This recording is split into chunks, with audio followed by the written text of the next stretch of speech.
పిల్లాడు చెడిపోతే ఎవరిని అంటారండి? ఊళ్ళో వాళ్ళు తండ్రిని అంటారండి ఖచ్చితంగా. పెంపకం చేత కాదు, అదో పెంపకం వీడు అంటారు ఇక్కడ. ఖచ్చితంగా ఇప్పటికీ ఉందండి ఆ మాట. అదే 30 ఏళ్ళలో 40 ఏళ్ళలో వచ్చాక చెడిపోతే అప్పుడేమంటారు? ఏం చేస్తారమ్మా, ఇంకా 30 ఏళ్ళు వచ్చినా కాపలా కాస్తూ కూర్చుంటారా? పిల్లలకి అన్నాం కానీ వాళ్ళ తలరాతనకి అన్నామా, అప్పుడు వేరే సామెత. కానీ 16-18 ఏళ్ల లోపు ఏముంటుందంటే ఖచ్చితంగా మగపిల్లాడు చెడిపోతే తండ్రి బాధ్యత అంటారు, ఆడపిల్ల చెడిపోతే తల్లి బాధ్యత అంటారు.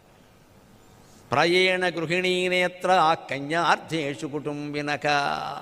ఆడపిల్లల మనస్తత్వం తల్లికి తెలిసినట్టుగా తండ్రికి తెలిసే అవకాశం లేదు. తండ్రి దగ్గర వీళ్ళు చేరి 16 ఏళ్ళ అమ్మాయి డాడీ డాడీ డాడీ అనగానే ఈయన 10,000 ఇచ్చేస్తాడు. ఈయన ఆ 10,000 ఎక్కడికి వెళ్ళిపోతాయి అందరికీ తెలుసు. అదే తల్లి అయితే అడగగానే ఇచ్చేస్తారేంటి, చూసుకోద్దా అంటుంది. ఎందుకంటే ఆడపిల్ల, ఆవిడ ఆడది తెలుసు. ఎందుకు దానికి 16 ఏళ్ళ దానికి 10,000 దేనికండి?